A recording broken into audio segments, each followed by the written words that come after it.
Picture a dark ocean floor, 8,000 meters below the surface.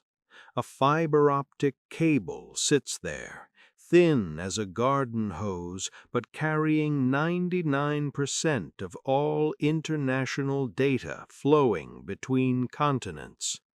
Your email, your bank account, government secrets, military communications, all of it flows through this cable. Now notice who controls the landing station where the cable touches land. It's not marked on any map. No tourists visit it. Nobody knows it's there. But a single decision by the government that owns it can decide whether your country's internet stays on or gets cut off. Notice the numbers: 600 submarine cables, 1.2 million kilometers of underwater fiber, 95% of all international data, and most of it owned or controlled by just a handful of countries and tech companies. Here's what nobody talks about. The internet isn't global.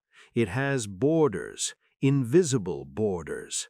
And whoever controls the cable landing stations controls the future of digital power. And right now, that power is being fought over in ways nobody is watching. The global internet was supposed to be decentralized and free. That was the vision. Peer-to-peer networks, no central control, information flowing everywhere instantly. But that's not how it actually works. The internet has highways and toll booths. The highways are submarine cables, fiber-optic lines laid on the ocean floor connecting continents. The toll booths are landing stations where the cables come ashore and connect to national networks. And whoever controls the landing station can see what flows through it, slow it down, block it, or shut it off entirely. There are 600 submarine cables worldwide, carrying 1.2 million kilometers of fiber-optic cable. That sounds decentralized, but it's not. Routes cluster around profitable corridors. The U.S. to Europe has redundancy. The U.S. to Asia has options. But Africa, Southeast Asia, small island nations, they often have one cable, maybe two. One cable gets cut by a ship's anchor and that country's internet collapses. This creates a hidden geography of power. Countries that host landing stations have leverage over countries that depend on them. Japan, Singapore, and the UAE have become internet choke points because they sit at the intersection of major cable routes. A landing station in your country means revenue, jobs, and, more importantly, the ability to monitor international data. China understood this first. China built landing stations not just in China, but across Southeast Asia, Africa, and Latin America. By 2026, China's tech companies, Huawei, ZTE, have contracts to build and maintain cables in 40-plus countries. That means Chinese equipment at landing stations in African nations, Southeast Asian nations, Middle Eastern nations. The U.S. didn't notice until it was too late. Then it realized landing stations are critical infrastructure. They're strategic assets, and China was building them while America was distracted. Now every country is scrambling. Japan is backing NEC to secure undersea cable fleets. The EU is funding alternatives. India is building its own cables. Singapore is positioning itself as the neutral hub. And smaller nations are discovering that whoever builds their cable landing station gets leverage over their sovereignty. This is infrastructure warfare. It looks boring, cables, landing stations, technical specifications, but it's where the real power is. Not in armies, not in trade deals, in the invisible pipes that carry every photograph, every financial transaction, every government secret across oceans. If you control the landing station, you win. If you depend on someone else's landing station, you lose. The winners are obvious. China is winning because it's embedded infrastructure in developing nations. When a cable lands in a Chinese-built station in Kenya or Bangladesh, Chinese equipment monitors the traffic. Not officially, the contract says neutral operation, but the equipment is Chinese. The engineers are Chinese or Chinese trained, and Chinese intelligence can theoretically access the data flowing through. Singapore is winning because it's neutral.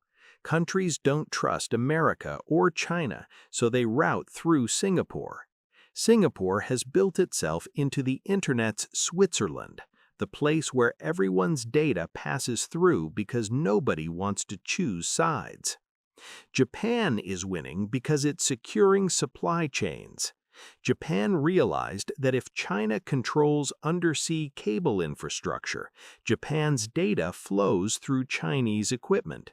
So Japan is backing NEC to build competing cables and secure Japanese data sovereignty.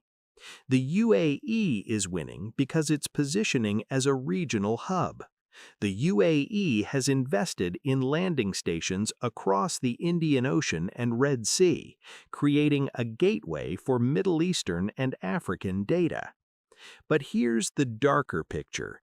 Tech companies like Google, Meta, and Amazon are also winning because they're building their own private cables to bypass national infrastructure entirely. Google has invested billions in undersea cables that connect Google data centers directly to each other, bypassing national landing stations. That means their data doesn't flow through government infrastructure. It stays within corporate infrastructure. So the real winner is whoever can build private infrastructure and bypass public choke points. The losers are the countries caught in between. Small African nations have one or two cables landing on their shores. If China built the station, African data flows through Chinese equipment. If America built it, American data flows through American equipment. They have no choice. They have no alternative. Their digital sovereignty, the ability to control their own data, is gone. Southeast Asian nations are also losing because they're caught between Chinese infrastructure and American tariffs. If they route through Chinese cables, they're dependent on China. If they reject Chinese cables and build American alternatives, they face Chinese pressure and economic retaliation. Smaller island nations are losing the most. A nation like Samoa or Mauritius might have one undersea cable, one cable owned by one company, one landing station controlled by one government. That's not redundancy, that's total dependency. A single ship anchor cutting the cable, and that nation is cut off from the global internet. By January 2026, developing nations were starting to realize the internet has borders, and those borders are controlled by whoever built the landing stations. The internet's hidden borders are becoming visible, and the implications are terrifying. First, data sovereignty is collapsing. If your country's internet data flows through a landing station built by another country, that country can theoretically intercept, monitor, or block your data. It's not paranoia, it's infrastructure design. Second, internet access is becoming a weapon. A country that controls a landing station can cut off another country's internet access during conflict. This isn't theoretical. When Russia invaded Ukraine, Russia didn't just attack with missiles, it also targeted undersea cables, because cutting cables is cheaper and more effective than military strikes. A single cut can cripple a nation's internet for weeks. Third, the global internet is fragmenting. Instead of one borderless internet, we're seeing regional internets emerging. A Chinese-built cable network in Africa, an American-built network in the Pacific, an EU network in Europe, an Indian network in South Asia. They're not connected by choice, they're separated by geopolitics. Winners and losers are clear.